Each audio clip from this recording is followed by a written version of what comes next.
Another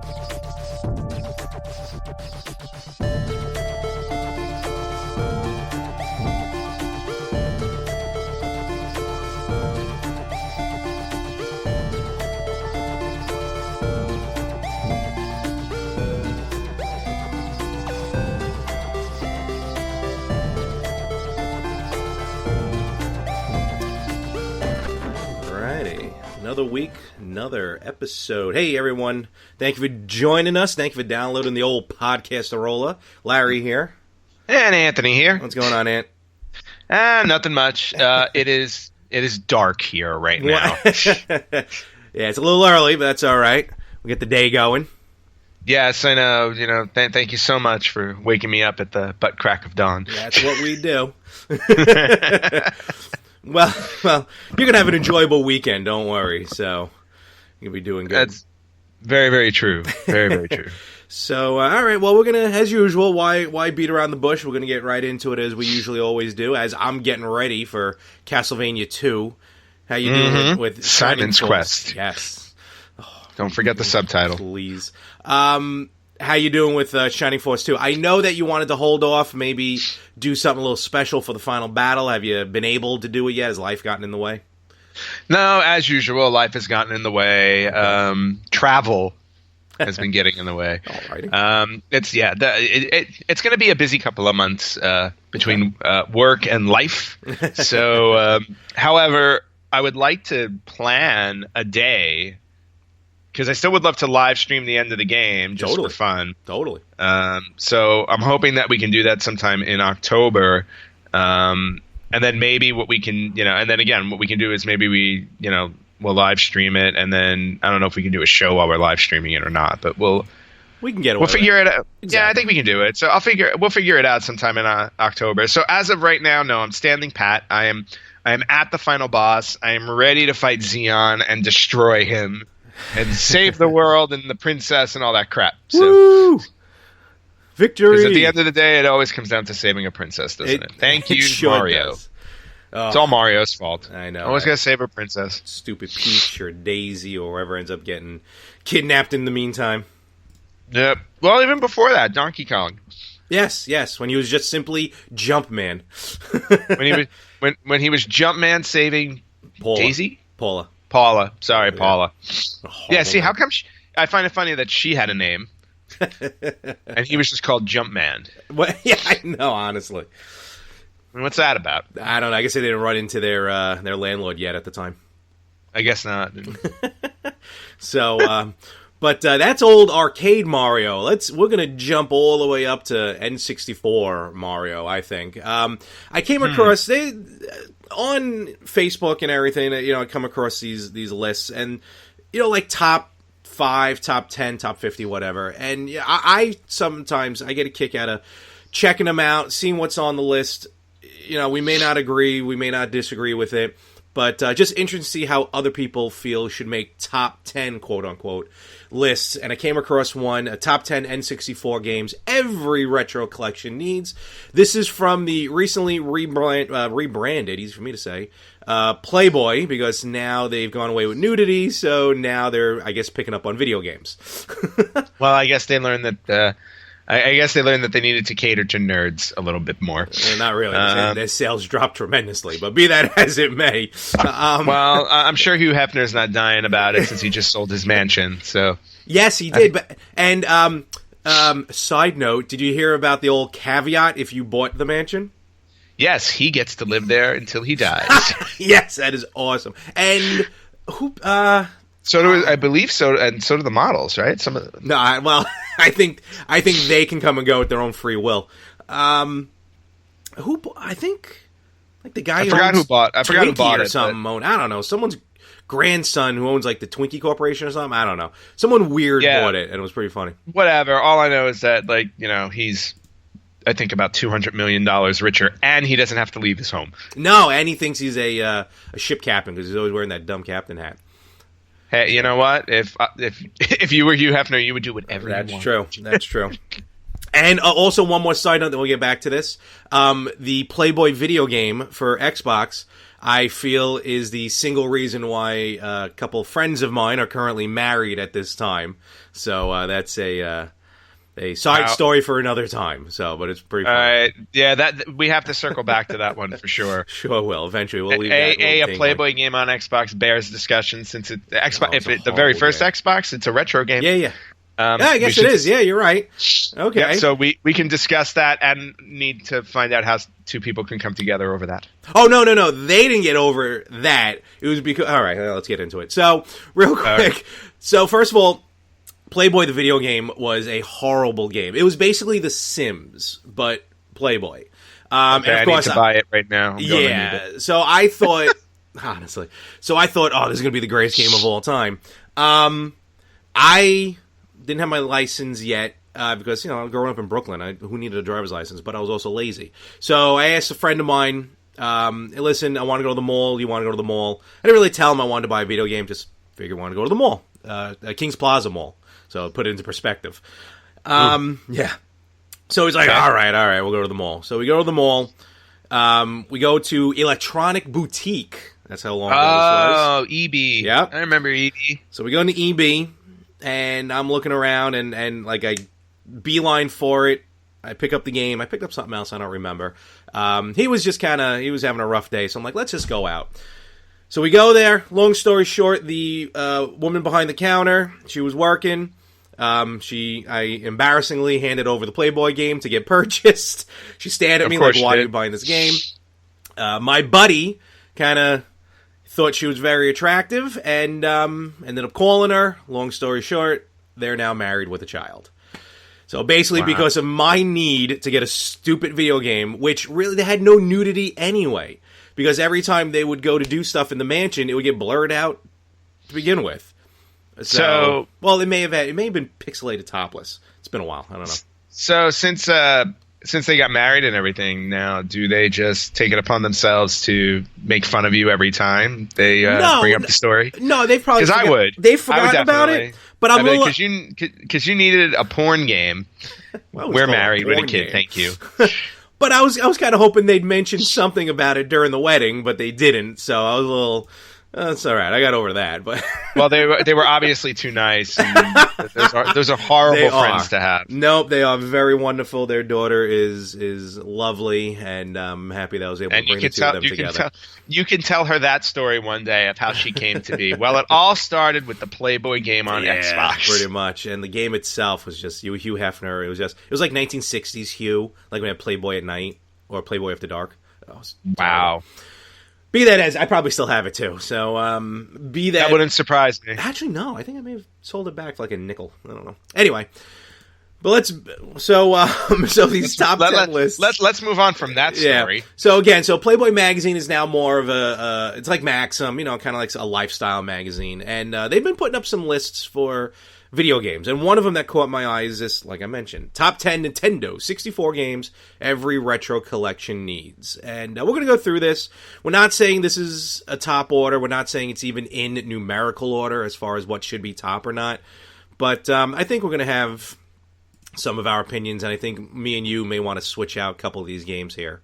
So, there's no question about it, because looking at the list, I'm like, okay, there are definitely 2 or 3 I've never even heard of. Yeah, I was like, and I also feel like what happens with these lists is because they're so biased. I feel like they purposely leave off the obvious ones, or some of the obvious ones, because they want their lists to be different. So, and that's always the flaw I find with lists, because you're right.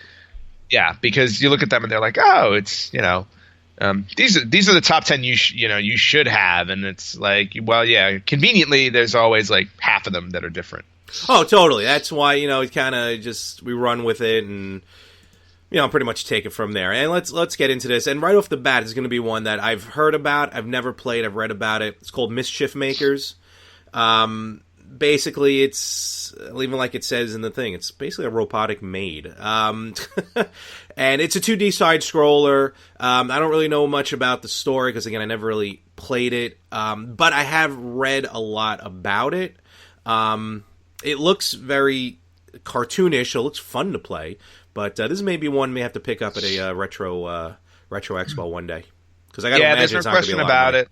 Yeah, there's no question about it because I never even heard of it, and depending on the rarity, this may be one of those expensive ones because I don't know if this is one that was like in the general marketplace or not. It could be. I mean, I'm just playing. I mean, you can find these. I'll link it up on the Facebook page and everything. And there's a long play. I mean, it's almost 3 hours long play of it, and it just looks like a simple, straightforward side scroller.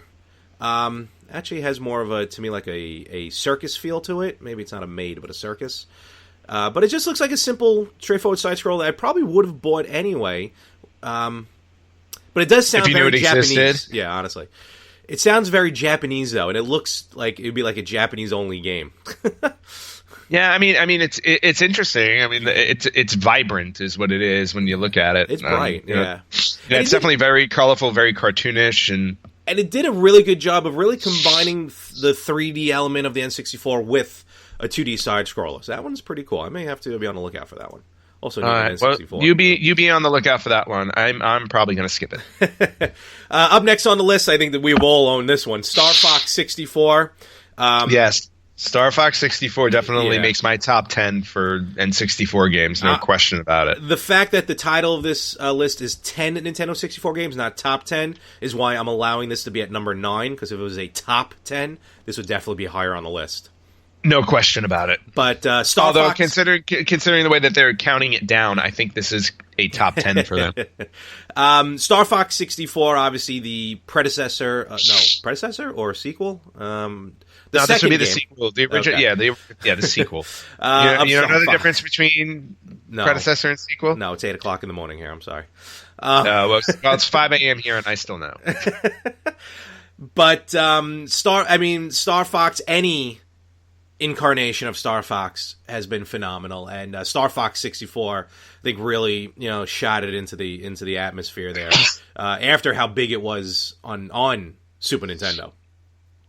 Yeah, what's funny? The Super Nintendo game I somehow managed to miss. Me too, in a way, and I'll explain how in a moment. But I think a lot of people kind of skip the first one. I do. Well, that's why we're doing the podcast. But yeah, the one on N64. I mean, that was the first game that actually came with the Rumble Pack. I remember, and that was awesome. Yes, and also, God bless. Did you hear that? I muted. Yes, I heard it. That's all right. Oh, okay. Don't worry about it. Sorry, guys. It's okay. Now we know your mute button don't work. Well, it's good to know that when I press mute, that there's absolutely nothing on my computer. Now I got to pay attention to the screen, because if you give me a wave, I can try and mute you. But in any event, all right, I'll do that next time. Sorry, it's all right, because I'm not going to be paying attention. Did Star Fox 64 also come with the remember the like that graphic thing that you put in, or was that Donkey Kong that came with it? That's probably Donkey Kong. All right. Yeah, but Star Fox came with the Rumble Pack. Exactly. And, besides the with the gameplay on that, I mean, obviously, the gameplay was awesome. But the fact that you could, depending on what you did on the levels, you can choose different paths, made the game replayable, which was awesome, because I remember going through the game, like when you play the single player mode, you can finish it in about half an hour, like 30 or 40 minutes. I was like, but because there were choices, you could go back and do something different on the level and wind up on a different path. So it made the game really replayable and awesome. And the multiplayer mode, I thought, was really fun. Yes, multiplayer mode was definitely fun. It was kind of multiplayer mode, a little different than one of the other games we're going to get into in a little bit. I think because it was being aerial, being all, ships and whatnot. I think it gives a different dynamic to the whole multiplayer genre as opposed to just running and gunning. Yes, plus the game also introduced the obnoxiousness that was Slippy. Because that voice is still stuck in my head. That's a rough one. But the Rumble Pack, we got to talk about the Rumble Pack for a moment, because honestly, that was a game changer, no pun intended, for the N64. Oh, no question about it. Gaming. Well, I was going to say it was a game changer for gaming, because I think at the time PlayStation hadn't come out with their with the Rumble controllers yet either. So that was the first time when, controllers actually gave you a reaction to a game, and I remember how awesome that was to play. And all of a sudden, you get that rumble, and it's like, oh, cool, something happened in the game that like just and you felt it. Like we were talking before we started, just real quick, we were talking about how the new Nintendo NX may go back to cartridge based, and you said that Nintendo, pretty much every incarnation of a system they come out with tries to reinvent gaming anyway. Like now going back to the cartridges, or with the Wii, with the motion controller. This Rumble Pack, definitely. And I mean, just think of the games you ended up playing with the Rumble Pack, where, once in a while you'd play without the Rumble Pack. You forget to put it in or something like that. I mean, it totally changed everything. Yeah. Well, and that's the cool thing about Nintendo. I mean, for everything that they do, and for all the failures people point out, like, Wii U is officially considered a failure because they're already walking away from it. Virtual Boy, obviously, which I always get my digs in every chance that I get.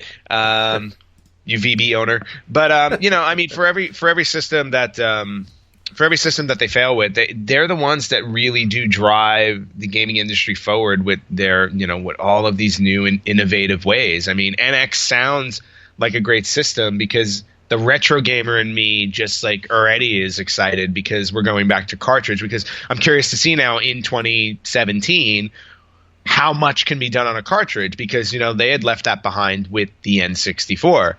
I mean, but with technology, you can see as technology went on, I mean, would fit on a giant NES cartridge, then you had something better that fit on a smaller Super Nintendo cartridge, and then you had even more fitting on an N64 cartridge. So like, it'll be really interesting to see what they can do with it, and also how retro it's going to feel, because I mean, because everybody had written Nintendo off after the GameCube. They were like, oh, Nintendo's done. It's like, it's just going to be Microsoft and Sony, because at that point Sega was gone. And then the Wii comes out, and everybody owned a Wii. Every single human being owned a Wii. There was a lot of good games on the Wii. There's a lot of good games on the Wii U. Nintendo still got enough life. Yeah, they don't do like all the hack and slash and M-rated games like Microsoft and Sony do, but in my opinion, I really think Nintendo still has the Kirby games, the Yoshi games, even the Mario games that come out. Well, the cool thing about that's because the cool thing about Nintendo is that they do gaming differently. Oh, totally. You see, for all the Call of Duties and Modern Warfares and Halos and stuff like that, I mean, to me, those all feel the same when you play them. It's just like, oh, okay, it's just that style and that's it.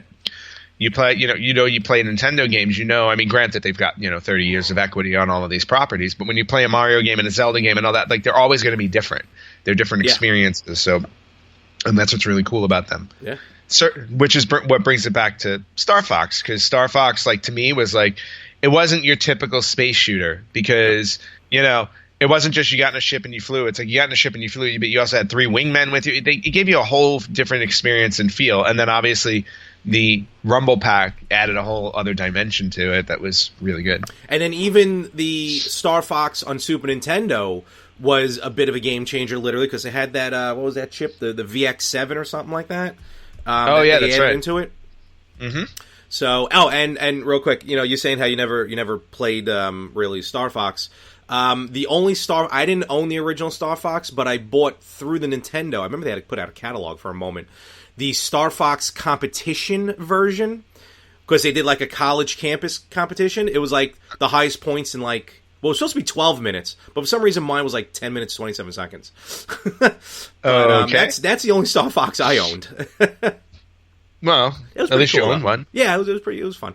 The Super Nintendo one's one I need to go back and play. Yeah. Super FX, excuse me. It was called the Super FX chip. That's what it was. Super Nintendo. All right, so moving on next. Mystical Ninja, starring Goemon. Probably mispronouncing Goemon. This, probably, again, is a sequel to I never played this on N64. I've seen it. I wanted to play it, but I never did. But it's a sequel to in my opinion, one of the best Super Nintendo games, Mystical Ninja on Super Nintendo. Actually, I completely missed both of those. There is more to that title. Hold on. It's been a minute. But Mystical Ninja on Super Nintendo, absolutely fantastic. I'm trying to find the stupid true name of the thing. Well, I'm just enjoying the description of this game. So Mystical Ninja starring Goemon is let's see. Goemon must fight to stop the Peach Mountain shoguns from transforming Japan into a westernized fine arts theater. Because why not? Yeah. So apparently Japan's got an issue with us. No, and Legend of the Mystical Ninja. That's what it was on Super Nintendo. Legend of the Mystical Ninja. That game rocked.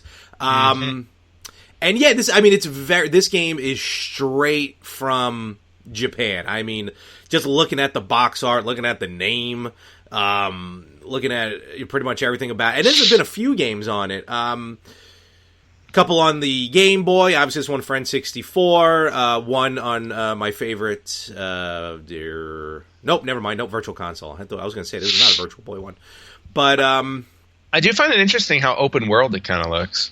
Yeah, this, for the N64, it was very open world. And even with the Super Nintendo version, it wasn't as much open world as it was open level, I guess, because you still had levels, but you can walk back and forth a lot through the level. Yeah, but I have to say, after watching 30 seconds of it, this is a weird, creepy game. I mean, I just watched a fat girl shoot a bullet out of a gift box at the main character. That's a Japanese game for you. Yeah. So I got that one there. Now up next, and again, this is a top 10. Why is this at 7? I don't know, but whatever. Super Mario 64 goes without saying. One of the best games ever. Oh, yeah, there's no question. I mean, I can't imagine anybody who would own an N64 without owning this game. I mean, this was the must-have game. I mean, this was also the first system that did not come with a game with the system. You had to buy the games, and day one, you only had, I think, there were only 4 choices. So, if I remember correctly, I don't remember all 4, but Mario 64 and Pilot Wings were the 2 that I got day one. And, Pilot Wings, for the most part, just sat in its box because once you put Mario 64 in, you were just you opened up a whole new world of gaming. I mean, it was just insanely revolutionary and just, blew everybody away. There was nothing better than playing Mario 64. And for 1996, it did polygon gaming correct. Now, everyone was new pretty much to polygon gaming. That gave it that 3D look to it. But let's face facts. Super Mario 64, on a cartridge, in my opinion, looked a lot better than a lot of the games on the PlayStation that was trying to do 3D with the polygons. And it didn't look... It looked very blocky, in my opinion. Like, I'm going to go out and I'm going to say it. The first Tomb Raider, to me, visually... All right, back then it was cool. But now, compared to Super Mario 64, it doesn't look as good. No, and I agree with you on that. Well, you also got to remember, PlayStation 1 was 32-bit, and 64 was 64-bit, so they had more to play with. True, but you figure they can shave a little bit because of the CD-ROM and stuff. But still, I hear what you're talking about. Yeah, but still, I mean, the coolest thing about Mario to me, when I look back on it, Mario 64, is that Nintendo knew when they were putting this out what was going to be most important for gamers to have an enjoyable experience with it, besides the cool visual, was the camera angles. Yes. Because when you play a 64-bit game, because there were so many games on N64 that came out after this, looking at you, Castlevania, and many, both of them, and many, many others, but some games that followed did not pay attention to cameras because, again, this was a new thing, so everybody's just kind of trying to keep up. But Nintendo, with Mario, I felt like they had gotten it right because you had the ability with the controller to adjust the camera angle so you can see what was comfortable for you when you were playing. It made the experience so much more enjoyable because it's holy cow, it's I can spin the camera around it, when I need to. I can move it up close so I can do a first person and look around. Mm-hmm. That was just so, I just remember that being so amazing because that could have been the moment that would have made all of this fall flat on its face. Totally. And they had paid so much attention to it that it just made the game so amazing. That's definitely it. Their games definitely have a lot of attention to detail, and also gave a reason to use those C buttons. But yes, those C buttons, which were a lot to do with. Just overall top to bottom, Mario 64. No one can really say a bad thing about it. I don't think so. Even today's day and age, when you want to compare it to recent games, it's still absolutely fantastic. I've owned it on every possible way I can, even on Virtual Console. So, but I've only made it to 130 stars. Only made it. I think 120. 120. 120, I think, is the max. Yeah, I always that last star always eluded me. I was never able to finally get that last star. So you got further than I did. I think the most I've ever gotten on it is like 70 or 80. Yeah, no, I went pretty much almost to the bitter end, and just for some, and I forgot what level just kept giving me the problems. But yeah, just that'll probably be. You know what? When we're doing these these gameplays throughs that we do, that'll probably be my next thing after Castlevania. Try and finally get that all elusive every star, and then find Yoshi. That works. I would challenge you to play a game you haven't played before, but oh no, I can do that too. Yeah, that's a good goal to have. I should actually. You know what? Maybe what we can do is we can do a friendly race on that one. Oh boy. The race to 120. Since I've never done it and you've never done it, that would be interesting if we both do it. All right. I think the challenge the gauntlet has been laid down. So at some point, we'll eventually do that. We will do that. We'll add that to the list of many things we're promising people that we will do. We'll set up in Times Square and we'll show it on the Jumbotron. Yes, because our show is that popular. Next up, all right, I'm gonna call Uncle on this one. Jet Force Gemini. I've heard about it, never played it, never really read much about it. I know it's available on the Rare Replay on the Xbox One collection, so we can play it. But I never played this one on the first time around. Yeah, I unfortunately can't talk to this one either because I've never played it as well. But to me, it's got a bit of I'm trying to think of games that are similar. I mean, because it's 3D, it's also got it's got a little bit of Star Fox in it with flying levels, apparently. Yeah, I mean, Rare Replay. So Rare made it, and Rare, with the games that they came out with, definitely their track record is phenomenal, and this is one of their top original games that they come up with back in the day. But just unfortunately, this one fell through the cracks. Yeah, same with me. So it's going to be one of those ones where I'm going to definitely go back and check it out. And for those listening at home, definitely post on the Facebook page or on our Twitter pages. Mischief Maker, Jet Force Gemini, any of these games. If you have memories of them, or if you can, memories of the games we haven't played. Because listen, we may have played a lot of games, but we haven't played all the games. So yeah, or you can put up what would make your top 10 list of N64 games. Exactly. Follow us, damn it. All right, up next. I don't think demanding that. I'm going to each and every house, knocking on every door. Moving on. All right, this is the game one of two games that got me through college. GoldenEye 007 on N64. Oh, it got many people through college. Many people, except me. Except me. What? I was the one exception. Yeah, you one of the few, if not the only one, who wasn't crazy about the game. And I'm not because of the game, not because of what the game is. I think just because of how the game's played.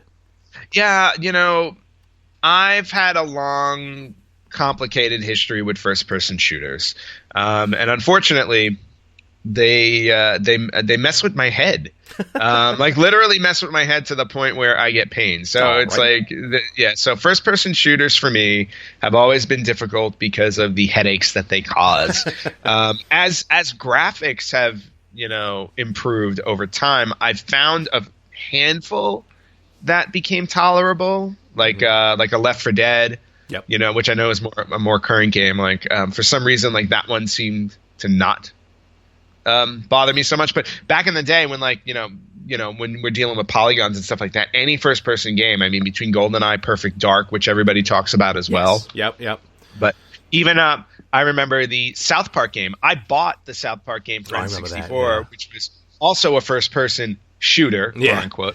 But even that one, it's just like, they would just give me headaches, and unfortunately, I had to pass on one of the best games on the system because of that.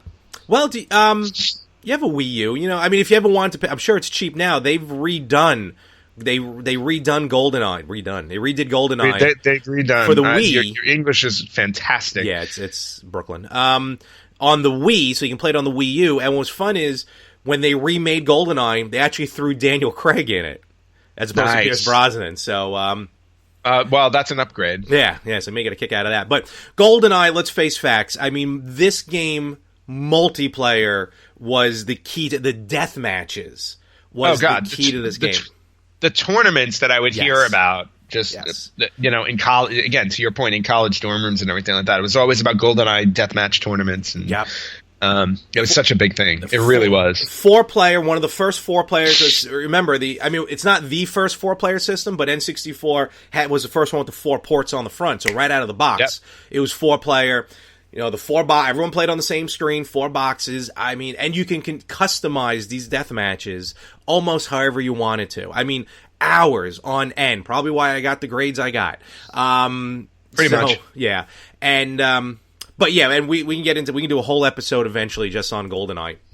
So, but my favorite was the prison rules. So, you know, if you didn't have a gun, too bad you were getting shot. Moving right along. Conker's Bad Fur Day. Yes. Yeah. Now, this is actually a sequel. The original game, I forgot the name of it, was very cute. Yeah, I have to look it up there. Was very cutesy, very fun, kind of family-friendly game. They came out with the sequel, Conker's Bad Fur Day, and this went off the trail. Maybe the first M-rated N64 game. Was it? Yes, I think you're right, because the thing with N64, you know, obviously Nintendo was always like the family system. Yeah. So the fact that they were able to come out with a mature one, and sadly come out with one that was so late in the life cycle of the system, so not many people got their hands on it. I was fortunate enough to purchase it, and I still own it. Yeah, I remember playing through. I never played through it, to be honest with you. It is available on the Rare Replay as well. Oh, which is awesome. Yeah, like I remember playing playing it for like an hour or something like that. And I'm like, okay, this is absolutely awesome. I love this game. And then unfortunately, never had a chance to go back and finish it, because at that point, I believe I was starting to get into PlayStation 2, Dreamcast, that type of stuff. Gotcha. But this is one I've got sitting in my collection where I plan on sitting down and finishing it. Yep, no, definitely awesome. Next game, good game, good series. Never really played a lot of it. Turok, Dinosaur Hunter, first-person shooter, very cool. Kind of, it's almost like GoldenEye but dinosaurs. Yeah, GoldenEye with dinosaurs. Again, I had to skip this game. Yeah. For first-person shooters, but I remember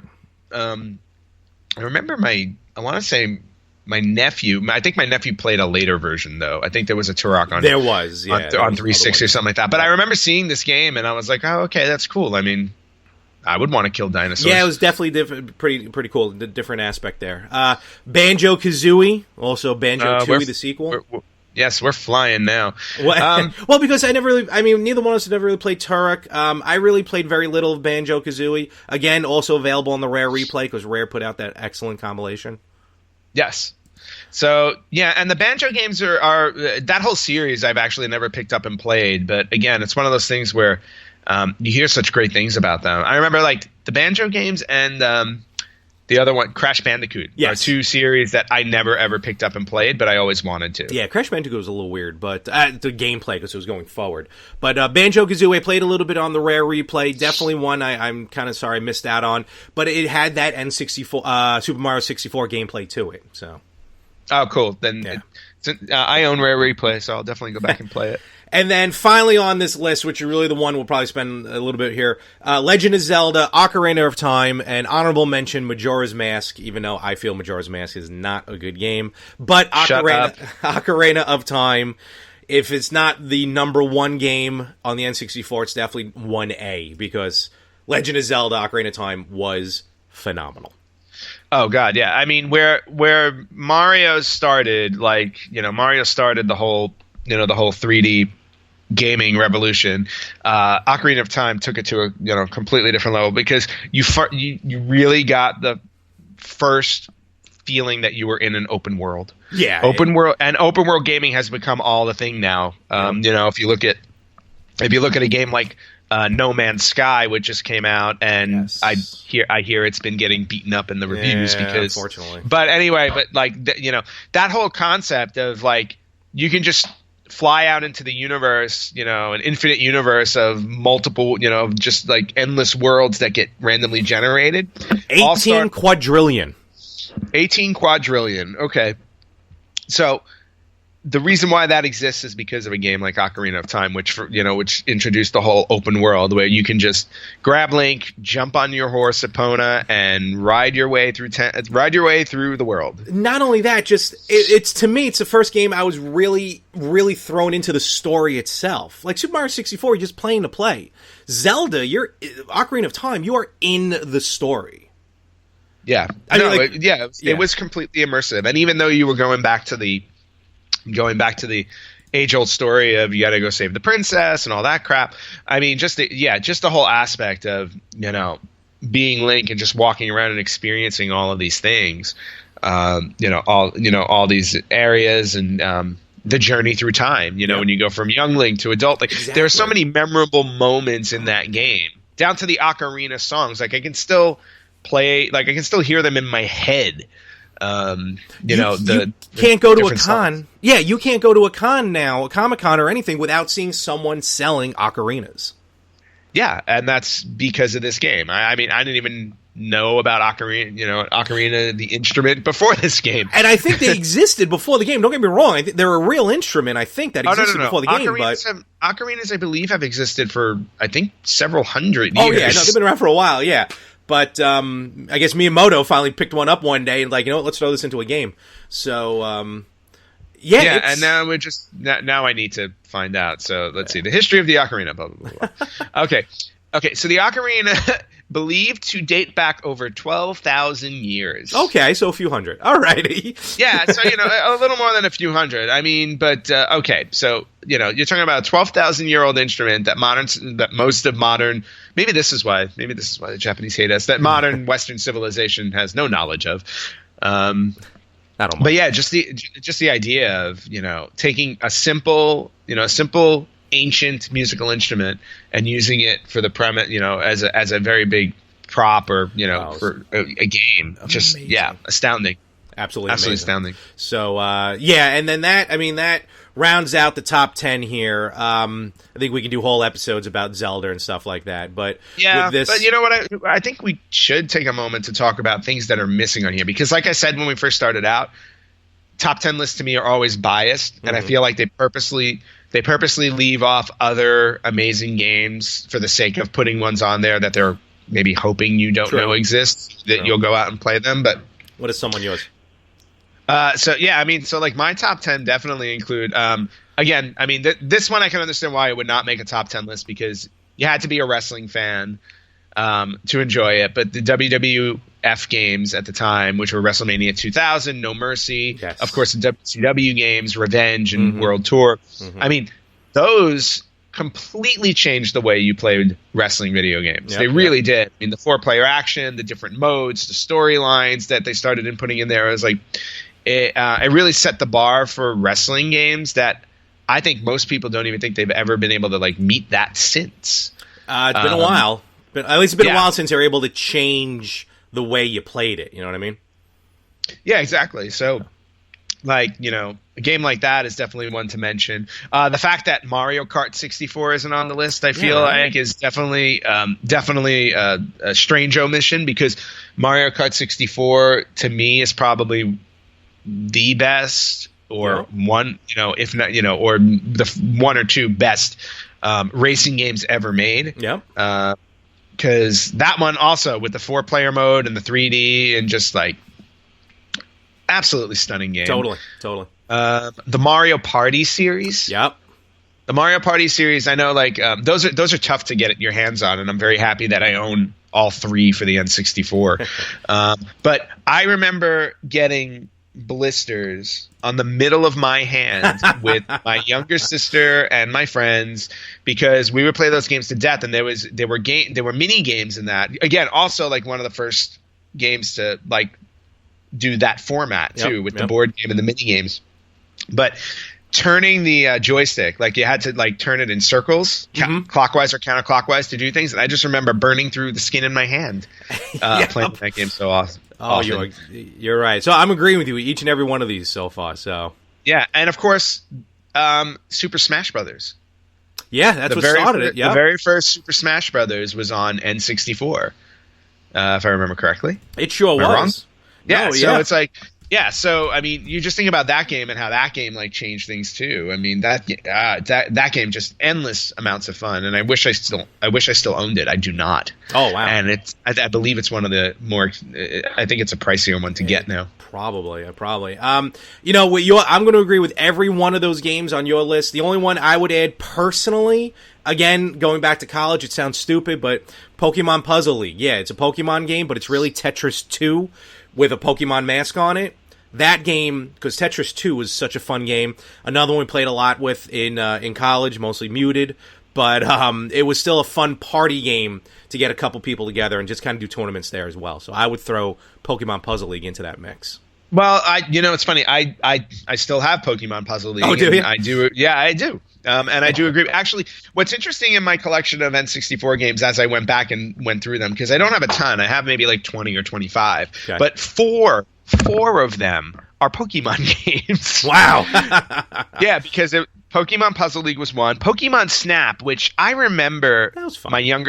my younger sister's like closest friend at the time. Mm-hmm. He would play it and rave about it. He's like, "Oh my god, this game is so great!" And of course, at that point, I'm technically an adult, so I'm like, okay, I was like, "What could the interest be with this game?" And I'm watching him play it. I really don't see why this is so exciting. And then put the controller in my hand, and all of a sudden, I'm like, "Oh god!" I go, "This is great."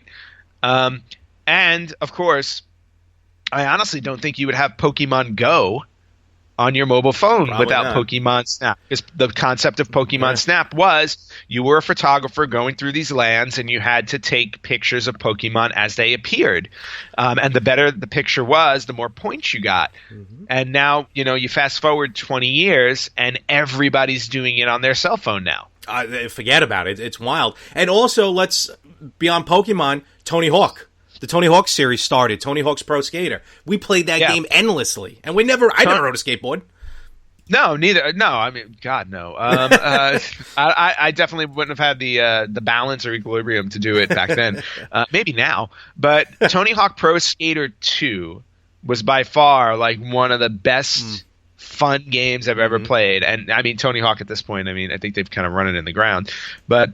Actually, I think they're bringing it back, or they just released something. Yeah. I think they just released it, but I don't remember the reviews being very good. But Tony Hawk Pro Skater 2, I just remember was so awesome. In fact, the Tony Hawk games are what introduced me to ska music. Because I had never listened to ska before. I mean, it's not like they played it on Z100 or anything like that in New York. But I still have Goldfinger's Superman on my iPod. And that's all thanks to Tony Hawk Pro Skater 2. There we go. That did it. I think with that, and there's tons of other games here that we can list, but I think we're going to start to wrap it up here. So wait, did you ever find a top 10 Virtual Boy gaming list? No, or did it even have 10 games? There were 16 games. I can come up with one. There were 16 games, so you can literally do a top 10 list because there were 16 games. Some of them may be on it twice. And with that, how dare you, sir? Oh, I will dare every time. Every single time. All right, well, thank you for downloading. Thank you for listening. We'll be back. In the meantime, you can follow us everywhere. And follow us everywhere. Please stalk us. All right, folks. We'll catch you next time. Later.